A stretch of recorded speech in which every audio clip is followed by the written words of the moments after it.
Bueno, nos encontramos ante la clase 2 del curso de trastornos de conducta y en este caso vamos a abordar el trastorno posicionista desafiante. En la clase anterior estuvimos abordando el trastorno de conducta, lo estuvimos caracterizando y viendo cuáles son los criterios diagnósticos y en este caso vamos a dedicarnos al trastorno posicionista desafiante. Bueno, por definición, el trastorno posicionista desafiante tiene un patrón de conducta recurrente en tres áreas, en tres aspectos: negativismo, oposición y desafío o desobediencia hostil, ¿sí? Esas tres ejes son los que se manifiestan dentro de lo que se llama el trastorno negativista oposicionista o oposicionista desafiante. Siempre estas tres acciones, el negativismo, el desafío y la hostilidad, la desobediencia, se remiten ante figuras de autoridad. Pueden ser, por lo general es el padre, porque con la mamá ya tiene, hablamos en el entorno parental, siempre que hubiere padre y madre, pero aquella figura que siempre está presente es la mamá. Es decir, que es muy común que se manifieste en la madre y se comienza a manifestar ante el rol del padre o ante los roles de autoridad externos, ¿sí? Se presenta por lo general entre los 4 y los 8 años y es más frecuente en niños que en niñas, al igual que el trastorno de conducta. Muy bien. Es importante entender que nosotros debemos hacer una detección precoz. Cuando ustedes vean el material van a encontrar que hay una filmina que habla de las características que tiene un niño en su desarrollo normal. ¿Por qué es importante tener en claro esto? Porque cuando hay conductas que se manifiestan de una forma muy singular, que ya no están dentro del entorno de lo normal o de lo esperado, nosotros debemos tener una alerta. Es decir, que es importante conocer el desarrollo normal, las pautas normales de desarrollo para poder tener un criterio y un despistaje de aquello que se está saliendo de esa norma. Entonces, es normal que un niño tenga caprichos, es normal que un niño a veces no obedezca las reglas, es normal dentro de las pautas de desarrollo porque se está aprendiendo a vincular con un otro. Pero cuando hay, como dijimos en la primera clase, algunas cuestiones que tienen que ver con frecuencia e intensidad, es importante que podamos despistarlo y podamos hacer una consulta a tiempo. Por ejemplo, hay cuestiones que tienen que ver mucho con el llanto de los niños, con la mirada, si sostiene o no sostiene la mirada, si llora si se angustia ante la presencia de extraños, si el niño se pone rígido, si llegamos a los 2 años aproximadamente y el niño aún no ha desarrollado un indicio del lenguaje, si continúa chupándose el dedo, tiene 3, 4 años y continúa con esta conducta, si manifiesta rabietas extremas en distintos contextos familiares, en distintos contextos sociales, salimos a la calle a comprar, si no ha iniciado un control de esfínteres, son todas cuestiones que debemos tener presentes y por las cuales no debemos dejar pasar tiempo. Hablábamos en uno de los cursos y decíamos que nosotros estamos muy atentos al cuidado físico de los niños. Vamos al pediatra y le decimos que lo miden, lo pesan, nos cambian la dieta, nos van diciendo que puede comer, que no puede comer, pero es importante que también tengamos en cuenta estas conductas y podamos consultar cuando alguna de estas cuestiones nos llama la atención, porque la salud mental del niño es fundamental. Nos suelen decir si no camina todavía, si tiene 2 años y no habla, si se asusta cuando viene alguien, es todavía chiquito, no pasa nada, esperemos un poco más. Hay veces que no es prudente esperar un poco más, que es necesario actuar a tiempo. Entonces, teniendo estas señales de alarma, siempre es conveniente pecar, por decirlo de alguna manera más coloquial, por insistente, que después encontrarnos con un problema que tenga mayores dificultades, ¿sí? Muy bien. El trastorno posicionista desafiante en ese trastorno predomina la actitud desafiante sobre la oposicional, ¿sí? Cuanto más se manifiesta esta actitud, es siempre hacia el adulto o el referente de autoridad, ¿sí? ¿Y por qué es desafiante? Porque se niega a admitir las órdenes o las reglas o los consejos o los castigos. Todo aquello que implique un límite se comienza a negar y comienza a manifestar no solo con el no, sino con una actitud física. Y como estábamos hablando en la clase anterior que esto es una conducta externalizante, con conductas que se externalizan hacia afuera, que manifiestan una oposición y un desafío. Bien, ahora, suele ponerse en evidencia antes de los 8 años de edad. El trastorno oposicionista desafiante es un trastorno que se encuentra presente en la infancia, ¿sí? Y no se extiende más allá de la adolescencia. Si un niño tiene un trastorno oposicionista desafiante, luego puede cursar con un trastorno de conducta, que es el trastorno que correspondería a la adolescencia, ¿sí? Los síntomas suelen iniciarse en el ambiente familiar, para luego ir trasladándose paulatinamente a los otros ambientes donde el niño se desarrolla. Por lo general, la evidencia comienza a manifestarse en el ambiente escolar, cuando la maestra nos comienza a decir que el niño tiene determinadas conductas, ¿sí? Entonces, quizás en la casa sucedía, pero no le dábamos la importancia, porque con esto que hablábamos hoy, ¿no?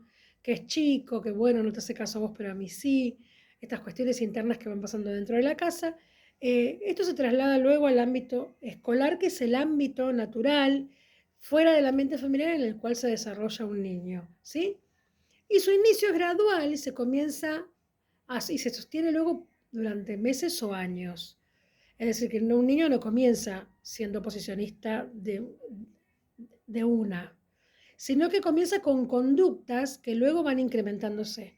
Por eso volvemos a los dos principios fundamentales que tomamos de frecuencia y de intensidad. La frecuencia comienza a ser cada vez más cotidiana y la intensidad cada vez más profunda.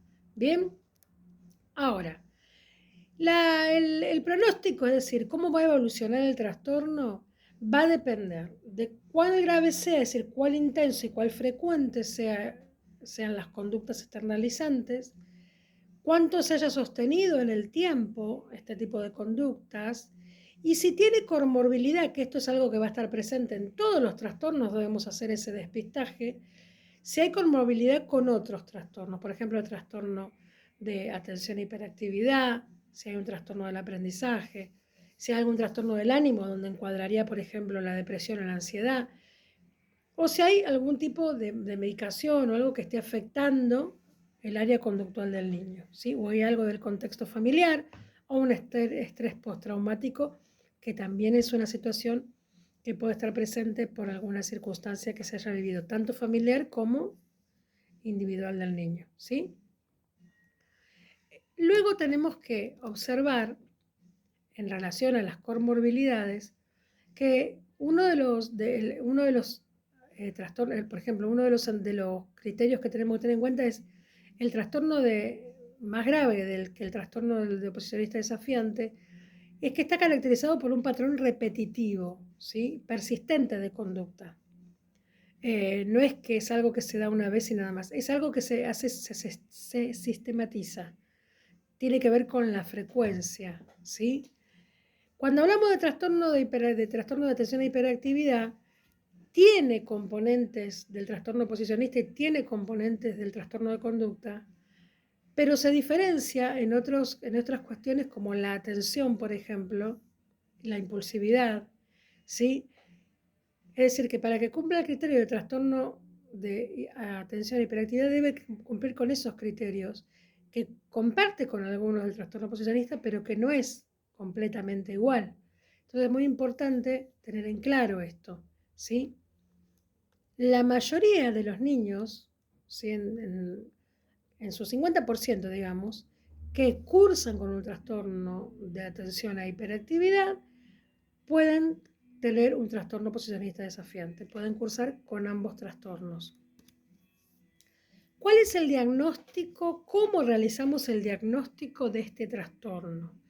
Nosotros siempre nos basamos en el DSM y en el CIE-10, ¿sí? Que son los manuales con los donde tenemos todas las tipologías y todas las características de cada una de ellas, para poder tener un criterio diagnóstico. Bien, ahora, en el DSM encontramos que debe haber un patrón de comportamiento negativista, hostil y desafiante. Recuerden que esos son los 3 criterios primeros que nombramos al iniciar. Negativismo, hostilidad y desafío, ¿sí? Que duren por lo menos 6 meses. Esto se repite al igual que en el trastorno de conducta. Debe haber un criterio de que mínimamente durante 6 meses el niño manifestó este tipo de conductas, ¿sí? Y que se manifiestan, de las que voy a enumerar, por lo menos 4 o más conductas durante 6 meses. 4 o más conductas deben estar presentes durante 6 meses para poder tener un criterio de un trastorno oposicionista desafiante. Bien, iniciamos. Conductas a tener en cuenta. Se encoleriza e irrumpe en pataletas o caprichos, como nosotros solemos conocerlos de forma más coloquial. Discute con los adultos, ¿sí? Se pone en una posición cerrada y discute cualquier postura o indicación o pauta que el adulto quiera poner. Desafía activamente al adulto, ¿sí? A cumplir sus demandas, con una posición que, ¿vieron cuando a veces decimos, parece un adulto más? Se para como si fuera un adulto y discute como si fuera un adulto, se quiere poner a la par del adulto. Molesta deliberadamente a otras personas, como buscando este límite para enfrentarlo, ¿sí? Genera situaciones para que se le imponga el límite y desde ahí poder enfrentar, desafiar y oponerse. Acusa a otros de su mal comportamiento, de sus errores, es decir, que no se hace cargo o no reconoce. Vieron que nosotros en la primera clase hablamos de que no tienen conciencia de enfermedad, como se dice, no tienen conciencia de lo que están haciendo está mal. Entonces, ¿qué hacen? Le echan la culpa al otro. Siempre la culpa es del otro. Es susceptible o fácilmente molestado. Quiere decir que es reactivo. Ante cualquier situación que se sienta molesto, va a desafiar, se va a oponer, ¿sí? Se va a poner en una actitud negativa. Entonces, es fácilmente desafiado por otros.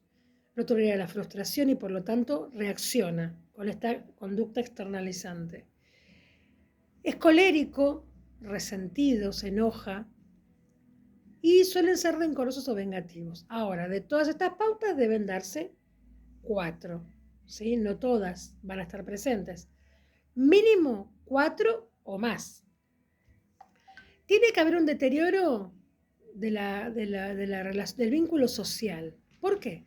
Porque esta actitud permanente de desafío, hostilidad, negativismo, hace que se vaya haciendo cada vez más difícil compartir espacios con otros. Entonces, los amiguitos no quieren jugar con él, en la escuela se pelea con todos. Entonces, va reduciendo su ámbito social y el de la familia, ¿sí? A causa del resultado de estas conductas. Los comportamientos no aparecen solamente en el transcurso, por ejemplo, de una persona, de un niño que tuvo un trastorno psicótico o un trastorno del ánimo. Por ejemplo, un niño que tiene una depresión, un trastorno del ánimo, puede tener este tipo de conductas. Ahora, eso tendría que ver con una comorbilidad. Es decir, que el problema no es el trastorno de conducta o el trastorno oposicionista desafiante, es el trastorno del ánimo, ¿sí? Entonces, no aparece exclusivamente por esta cuestión. Si un niño tiene un trastorno del ánimo, es diagnosticado y es tratado y continúa luego con este tipo de conductas, quiere decir que hay o hubo, aparte del trastorno del ánimo, un trastorno oposicionista desafiante. Y debe ser, obviamente, menor al rango que tiene que ver con el trastorno de conducta, ¿sí? Porque luego ya entraríamos en otro tipo de trastorno si hablamos de un adulto. Ya no es un negativista oposicionista o un oposicionista desafiante, sino que podemos estar frente a por ejemplo, un adulto frente a un trastorno límite de personalidad. Pero acá estamos hablando en este caso de niñez. El CIE-10, por su lado, toma como variables o como criterios diagnósticos lo siguiente: comportamientos persistentemente negativistas, hostiles, desafiantes, provocadores y subversivos, que están fuera del límite normal del comportamiento de un niño, de la misma edad y del contexto sociocultural. Es decir, que un niño que tiene estas conductas, digamos, es esperable que un niño de 6, 7 años reaccione o actúe socialmente de determinada manera. Cuando hay una desviación de esas conductas, se convierte en una conducta antisocial, perdón, y esa conducta externalizante puede ser diagnosticada, según si se toman todos los criterios que te estamos hablando, como un trastorno posicionista desafiante. Tiende frecuentemente a oponerse efectivamente o activamente a las reglas o peticiones de los adultos, ¿sí? Y molestar deliberadamente a otras personas. Vemos que coincide mucho con lo que plantea el DSM. Suele sentirse enojado, resentido, irritable, ¿sí? Y generalmente tiene baja tolerancia a la frustración y pierde el control fácilmente, por eso es disruptivo. Si actúa de una forma que nos descoloca, se enoja, uno le dice algo y grita, se enoja, tira con algo, y uno dice, no es para tanto. Bueno, pierde el control fácilmente. Y sus desafíos se dan en forma provocativa. ¿Ves lo que me haces? Sos una mala. ¿Sí? Desafía, enfrenta. ¿Cómo evaluamos un trastorno posicionista desafiante? Hay que tener varias dimensiones en cuenta, ¿sí? Es importante, siempre va a ser importante la historia vital del niño. Siempre la anamnesis es fundamental. Se deben evaluar los riesgos individuales, familiares y comunitarios, es decir, factores protectores y factores de riesgo. Nosotros tenemos que tener siempre presente, como una regla, seamos profesionales de la salud mental, porque seamos psicólogos, psicopedagogos, si somos docentes, si somos acompañantes terapéuticos, debemos tener como en cuenta siempre, cuando nos enfrentamos a un paciente, sondear, evaluar, despistar estas dos cuestiones, los factores protectores y los factores de riesgo. Muy bien, ¿cuál es el contexto familiar? ¿Cuál es el contexto individual del sujeto? ¿Es un niño tímido? ¿Es un niño que se frustra? ¿Es un niño violento? ¿Es un niño que tiene una mamá presente, un papá presente? ¿Es un niño que estuvo enfermo? ¿Es un niño que estuvo internado? ¿Es un niño que tiene problemas de salud? ¿Es un niño que viene de alguna situación problemática? ¿Es un niño que tiene hermanos? ¿No tiene hermanos? ¿Vive con abuelos que lo sobreprotegen? ¿Tiene presente otros familiares? ¿Tiene acceso a otras actividades solamente, además de las escolares, actividades extracurriculares, curriculares, donde pueda canalizar toda esta actividad? ¿Tiene obra social? ¿No tiene obra social? ¿Tiene controles médicos? ¿Tuvo problemas al nacer? ¿La mamá es una mamá presente? ¿La mamá es una mamá sobreprotectora? ¿Cuáles son los vínculos parentales? ¿Cuál es el estilo de crianza? ¿Qué tipo de apego tiene con su mamá?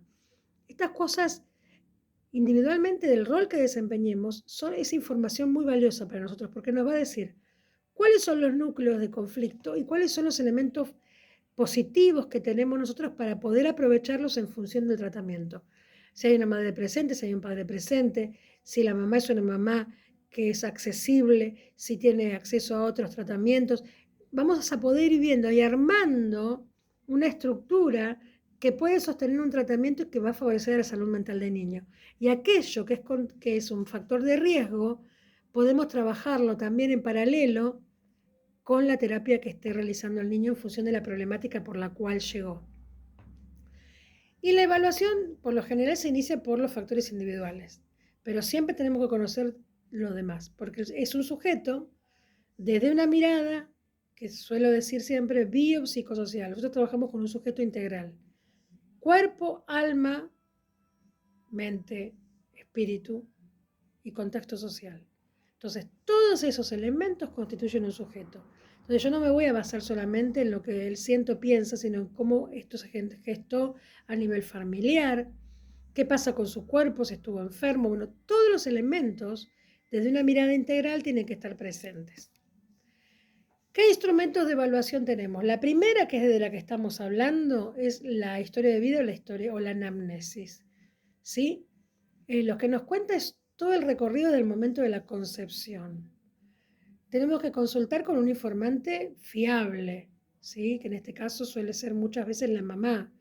A veces la mamá no puede ser, el papá, según cómo se haya dado esa historia familiar, ¿sí? O quien sea el adulto de referencia. Luego se debe hacer una entrevista con el niño. Dentro de la entrevista con el niño se le da la posibilidad siempre de hablar y se debe observar y saber tener una mirada clínica. Quiere decir que debemos escuchar, debemos mirar qué se dice, qué no se dice, cómo actúa, cuáles son sus reacciones, cómo se mueve con su cuerpo, cuáles son sus palabras, cuáles son sus tonos, sus actitudes. No es solamente responder preguntas, sino es tener toda una mirada y observar el plano completo de lo que es esa entrevista, ¿sí? Tenemos que ver si tiene dificultades en la mecánica social, es decir, cuando entablamos ese diálogo, cómo es a nivel de sus logros académicos, cómo es su desempeño escolar, si hay alguna dificultad de aprendizaje, si hay alguna dificultad en la comprensión, en la comunicación, ¿sí? Y cómo él se maneja a nivel emocional, qué cosas lo enojan, si él identifica qué cosas lo enojan, qué cosas le gustan, qué cosas lo ponen contento, porque luego se puede trabajar estos tipos de trastornos desde lo que es inteligencia emocional. ¿Cuáles son los instrumentos de evaluación con los que contamos, además de la entrevista? Hay varias escalas, ¿sí? Que ustedes van a encontrar en el PowerPoint. Y también es importante dentro de la evaluación contar con los informes de los docentes o de otros profesionales involucrados. Si, por ejemplo, fue derivado por el pediatra, que el pediatra nos pueda hacer un informe. Si el niño se encuentra con un tratamiento fonoaudiológico o de algún profesional, siempre es importante tener todo el despliegue de todos aquellos actores que estuvieron involucrados, ¿sí? Porque eso nos da una perspectiva de distintos ámbitos del sujeto. No solamente con la que nosotros contamos y solamente con el discurso de los padres, sino con otras miradas de otras personas que están involucradas en estas conductas que el niño manifiesta. Lo que se suele utilizar mucho en el trastorno oposicionista desafiante es la intervención conductual, ¿sí? La terapia cognitivo-conductual, que trabaja por objetivos, ¿sí? Se debe primeramente decir, bueno, ¿cuál es el diagnóstico? Y en base a él entender que lo que se va a trabajar es en base a la conducta, ¿sí? Entonces, para entender eso tenemos que ver las tres variables que hablábamos hoy, es decir, las dos primeras, la frecuencia y la intensidad, y se le va a sumar una tercera que es la persistencia, es decir, hay una frecuencia que se repite, una intensidad que se profundiza y una persistencia, es decir, persiste permanentemente en reaccionar de la misma manera. ¿Sí? Como que hay una fijación en determinadas conductas. Entonces, esas tres variables son las primeras que se va a despistar en relación a la terapia conductual. Ahora, el enfoque, por lo general se dice que los niños son obstinados, manipuladores, coercitivos, maleducados, pero no todos los niños son así. Por eso es importante salirnos de lo que es la comunicación o los comentarios, mejor dicho, cotidianos, los de la gente que dice, ay, sí, es un caprichoso, es un desobediente, y pensar, no dejarnos guiar por lo que digan los familiares, agentes externos que no tienen un vínculo directo, sino ir directamente a los profesionales que pueden decirnos concretamente qué está pasando para poder actuar en consecuencia, porque siempre el objetivo es la salud mental del niño y por consecuencia la salud mental de la familia, que se ve afectada de forma colateral por estas actitudes y que también a su vez debe de modificar cuestiones que han llevado y han alimentado de alguna forma inconsciente las conductas del niño. Dentro del tratamiento, sí, podemos encontrar que debemos trabajar en el entorno, además de trabajar con el propio niño, hay que trabajar en el entorno familiar, el modelo comunicacional, la comunicación asertiva, en este caso, inteligencia emocional. Se debe trabajar con la negociación, ¿sí? No ser tan directivo o tan imperativo con las órdenes, sino poder negociar para bajar la intensidad de la reacción, ¿sí? Se suele trabajar con economía de fichas. Si queremos cambiar trabajar en el cambio de una conducta, bueno, ir premiando, ¿sí?, determinadas conductas para que se vayan afianzando, ¿sí? Y se debe trabajar en el ámbito escolar también.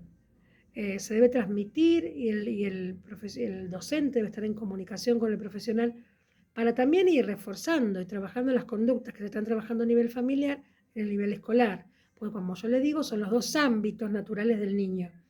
Y debe haber un lenguaje, una comunicación, una información que sea similar, porque si no se crea un doble mensaje donde el niño termina siempre haciendo lo que él quiere. Ahora, la mayoría de las intervenciones se tienen en cuenta tres aspectos, lo que se llama el ABC, ¿sí?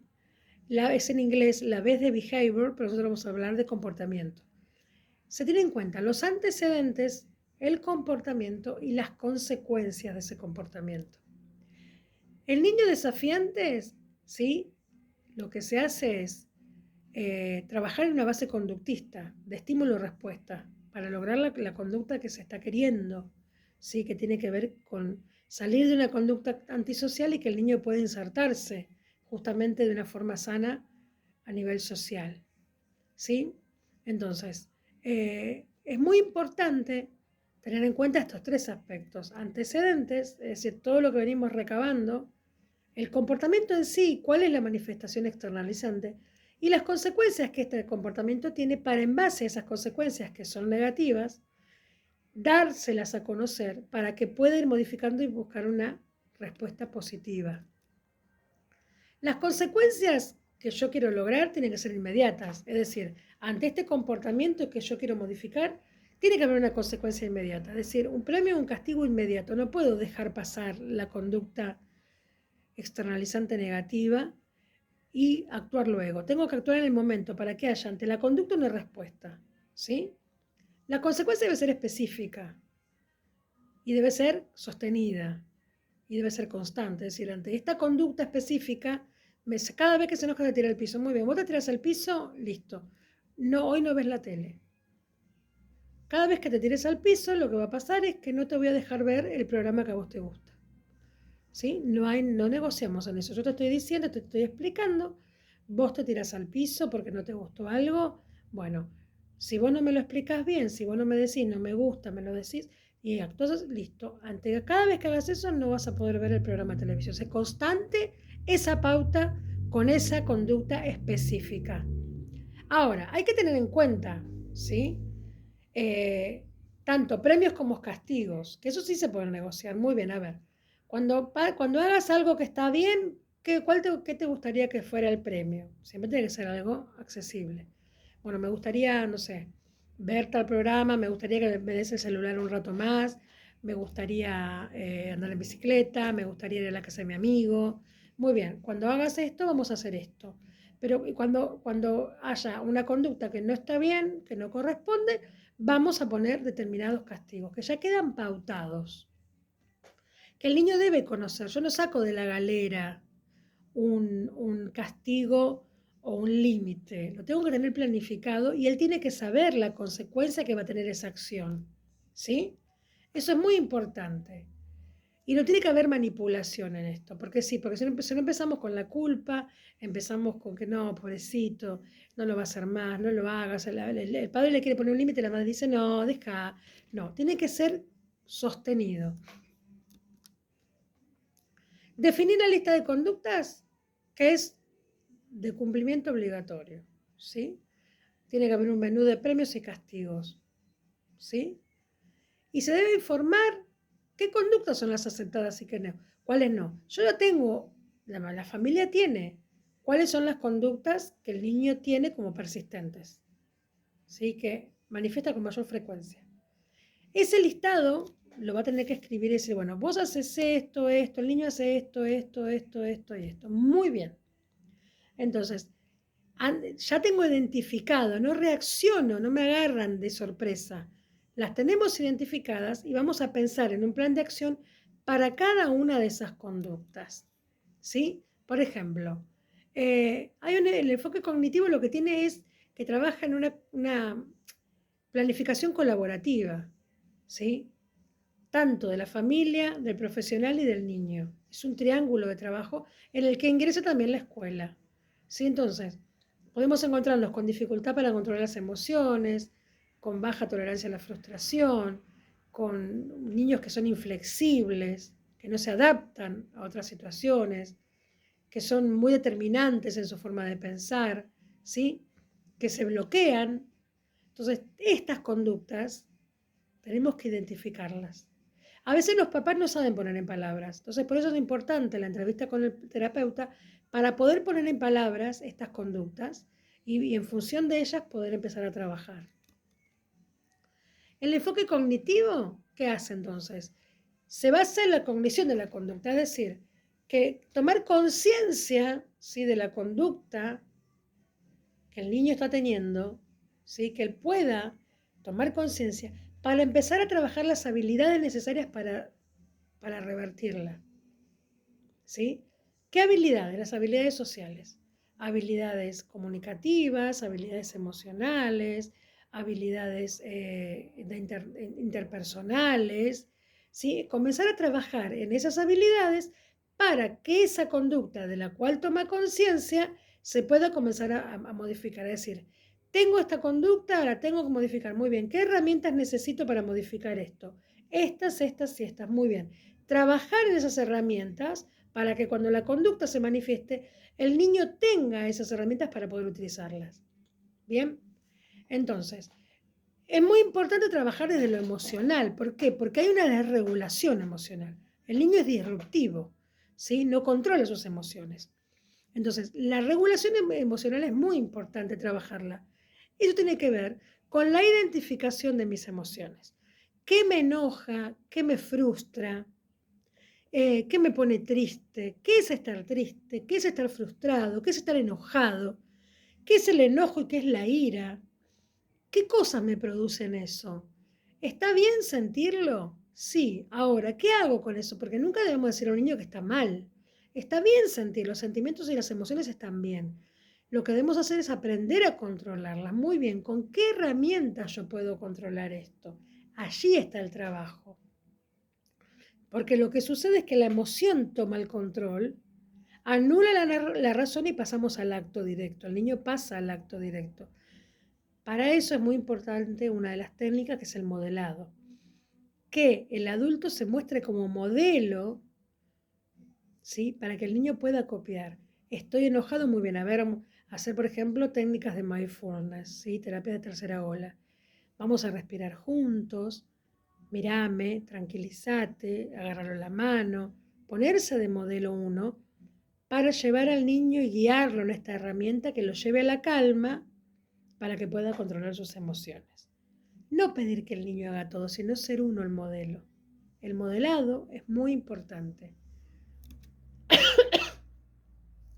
¿Por qué es importante? Porque, por ejemplo, en los antecedentes, que hablábamos de los 3 elementos fundamentales de la terapia, tenemos niños que estuvieron en riesgo de hacerse daño, por ejemplo, niños que se golpean la cabeza contra la pared, niños que se tiran de los pelos, porque no controlan su emoción, ¿sí? Niños que lastiman o golpean a otros, que rompen cosas. Esos son antecedentes de lo que la conducta produjo. Ahora, en el comportamiento puro tenemos cuál es la conducta que produjo eso, ¿sí? Que produjo ese tipo de riesgo. Y cómo afectó a la dinámica familiar. Y en tercer lugar, la conducta en sí misma, cómo modificarla, ¿sí? ¿Qué hago con este comportamiento y cuáles son las consecuencias? El comportamiento hace que me golpee, que lastime a otros, que grite. Bueno, ahora, ¿qué hago con esto? ¿Qué consecuencias tuvo esta conducta en mi entorno y en mí mismo? Esos 3 pasos de identificación son muy importantes y es muy importante el uso de la palabra, siempre en la calma, siempre explicando para que se encuentre el sentido. Muy bien, tratamientos, como veníamos hablando, la actuación de los padres es fundamental, que tiene que ver con el modelado y con la información pura y directa de aquello que ellos observan que al niño le está sucediendo, ¿sí? Las conductas que tienen que ver con con dañarse, con la desregulación emocional, deben ser abordadas el test desde la terapia cognitivo-conductual, desde lo que son las terapias de tercera ola, que el mindfulness es maravilloso para esto porque lleva a la atención plena, al registro de lo que me está pasando, de lo que estoy sintiendo. Entonces son elementos que con el terapeuta tienen que ir eligiendo cuál es más acorde a la necesidad, al carácter, a las características de ese niño, ¿sí? Tiene que haber un manejo de la ira, sí, por eso es importante lo que yo le decía hoy de identificar bronca, ira, que son diferentes, ¿sí? Tenemos que resguardarlos físicamente si son niños que se quieren lastimar, ponerse en el lugar, hacer juego de roles, mirá qué pasa si yo hiciera lo mismo, para que él pueda observar, porque ellos no registran lo que ellos hacen, bueno, observar en otros lo que sucede, como para poder tomar conciencia de lo que su actitud provoca, ¿bien? Y también suele haber un tratamiento que tiene que ver con farmacología, que no es la más, no quisiera decir adecuada, la más sugerida. Uno siempre tiene que agotar todas las alternativas de terapia posibles antes de llegar a la medicación, salvo que haya un trastorno, una comorbilidad con otro trastorno, por ejemplo un TDAH, y el neurólogo o el psiquiatra indiquen medicación y esto aporte a poder tener un manejo de estas conductas más disruptivas, ¿sí? Van a encontrar que, bueno, en el PowerPoint hablamos de antipsicóticos, de inhibidores, ¿sí? Pero como les digo, es la última opción en un tratamiento. Lo más importante tiene que ver con la evaluación de estos criterios que ustedes tienen enumerados. Tener en cuenta la persistencia, la frecuencia y la intensidad es fundamental. Valorar los factores protectores y los factores de riesgo es fundamental. Hacer una excelente historia vital nos brinda un montón de elementos. Tener un criterio diagnóstico en la entrevista con el niño y de una observación clínica meticulosa. Aún aquellos que creamos que no es valioso, que creamos que es tonto, que creemos que no es significativo. Tomemos nota y luego, cuando tengamos nuestro tiempo de evaluación personal, veremos cuáles son los datos que son valiosos, que suman al diagnóstico y cuáles no. Pero en ese momento tomemos nota de todo lo necesario y veamos todas las perspectivas de abordaje. Cada niño, como siempre decimos, en su sujeto. Como sujeto necesita un abordaje personalizado. Entonces, no todas las terapias son aplicables a todos los niños. Entonces, es importante tener en cuenta esto para elegir la mejor terapia y el mejor abordaje. Y tener una actitud corresponsable. ¿Qué quiere decir esto? Hacer un abordaje con la familia, con la escuela, con los otros actores, terapeutas que estén trabajando, para que el centro sea el niño, el objetivo sea la salud mental del niño. Nosotros desde nuestro lugar, desde cada capacitación, bregamos por la salud mental de los niños. La salud física es fundamental. Muchas veces le damos más importancia a la salud física como por encima y no pensamos en la salud emocional de los niños. En este punto es fundamental la salud emocional.